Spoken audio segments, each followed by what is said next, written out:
All right, Shalom. First and foremost, I want to give all praises, glory, and honor unto the Most High Power Yahweh, Bahashem, Yahweh Shai.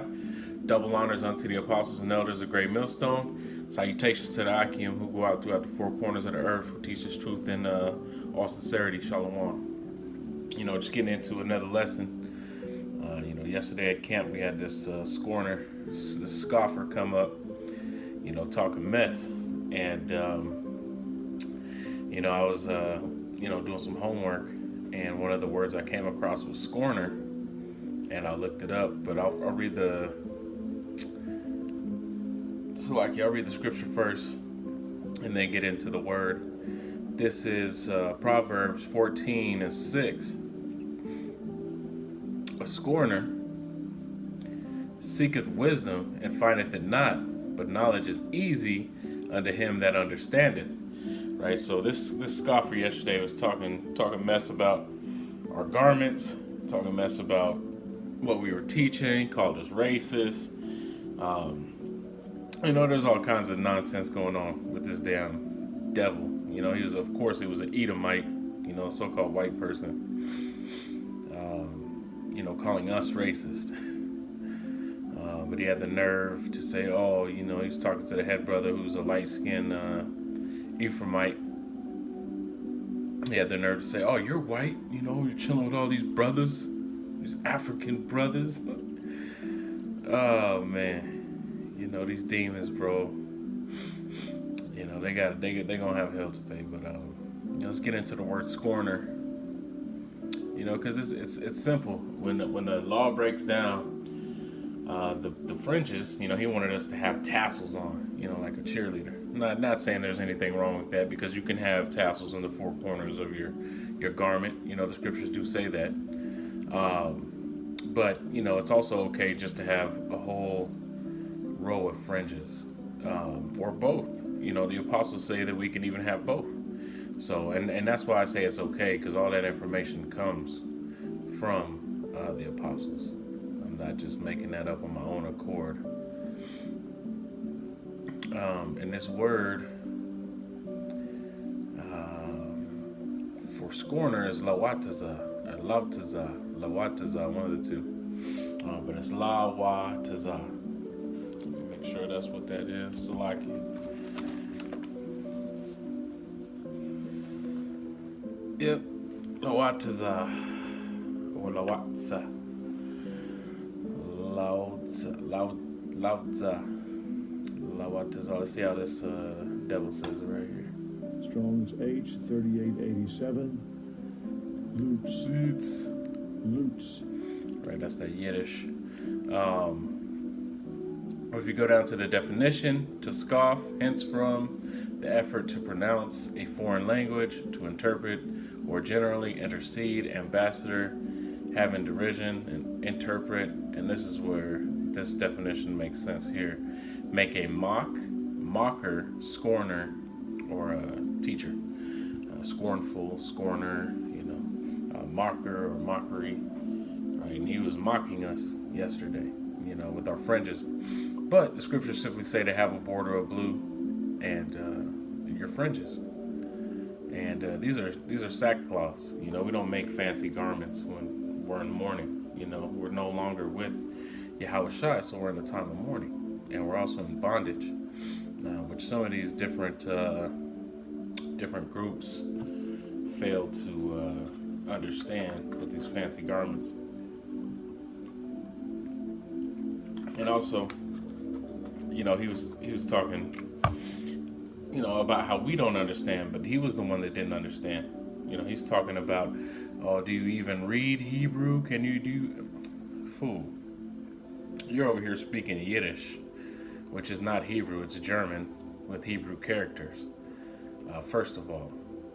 Second of all, of course, if we're going to be out on the highways and the byways teaching that we are the Hebrew Israelites, we are going to be able to speak some Hebrew. Now, we are slaves here in this place. We may not have 100% of the Hebrew, but, for the most part, we can do what is necessary as far as teaching on the highways and byways to help wake up the hopeful elect. Jump to the second scripture, This Proverbs 8 and 9. They are all plain to him that understandeth, right? And the righteous understand.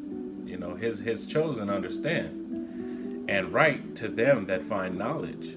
Receive my instruction and not silver, and knowledge rather than choice gold, right? Because the wisdom, knowledge, and understanding is better than any physical riches you could have.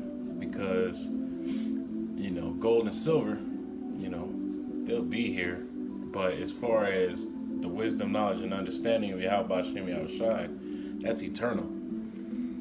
Gold and silver can be melted, you know what I'm saying? And could be cast into the ocean, But with the wisdom, knowledge, and understanding of Yahweh Shem Yahushai, is eternal. You know what I'm saying? And it's only for a select few. That's why it said, what was it? Salakia. This is showing you it's not for everybody. The scorner seeketh wisdom and findeth it not, but it is easy to him that understandeth. And who is the one that understands? Let's go. I'm going to look a scripture up real quick.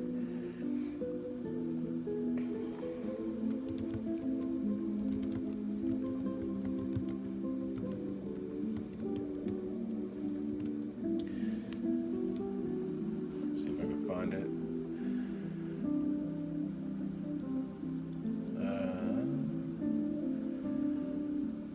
Revelations 2 and 29.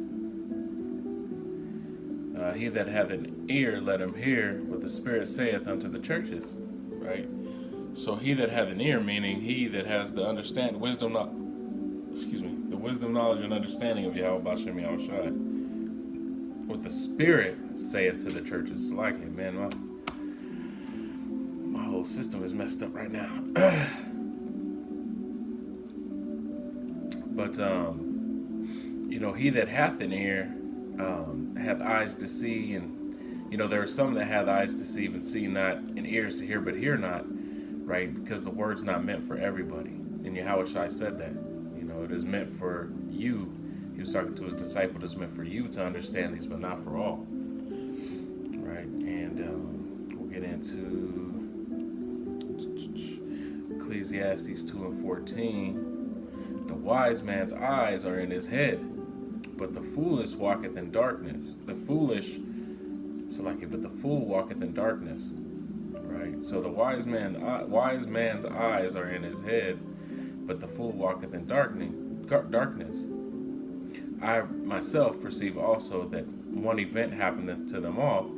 Now, the part I wanted was in the beginning, because the wise man, his eyes are in his head. He's focused, right? He knows what he sees. He can see everything.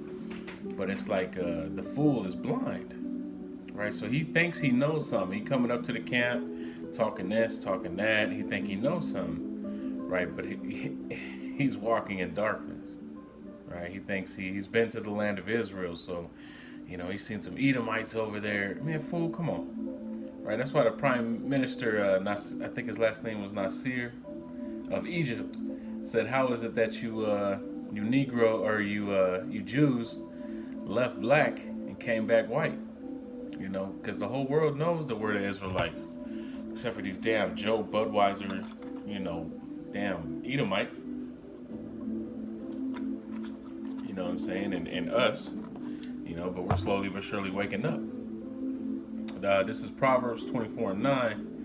The thought of the foolish is sin, and the scorner is an abomination to men. So this dude coming up, he was an abomination to the Most High and to us, right? But idiots like that, man, they got a smooth death to pay. You want to come up against the men of the Lord, you know what I'm saying? You're going to find out that a prophet hath been among you. And it ain't what you thought it was. It ain't them rats over there in the land of Israel doing that nonsense. And I'm going to end with this scripture right here. This is Isaiah 29 and 20. For the terrible one is brought to naught, and the scorner is consumed, and all that watch for iniquity are cut off. Right? So the scorner is about to be consumed by these ICBM missiles, because that is what is prescribed for the wicked. Right? they're all, besides the ones that are going to be slaves, all of the nation of Edom, Salakia, Edom, all these scoffers and scorners out of the nation of Edom, are going to die here in Babylon, aka America, aka Sodom and Gomorrah spiritually, aka spiritual Egypt. This place is going to be destroyed, and Edom as well. The scriptures say you shall look for him and see him not. You shall say, where is he, and not find him. Right? So, hey, scoffers and scorners, do what you do, man, because it's written that you'll be here doing the same thing you was doing back then, coming back in the same spirit of an asshole, getting cut, because it hurts to see that the true Israelites are waking up. Hey, but hey, Lord willing, we're gonna continue to push this word, as long as the Most High allow us to, in all faithfulness and with integrity. But hey, with that, I'm gonna wrap it up. Hopefully, this was edifying. Until next time, Shalom.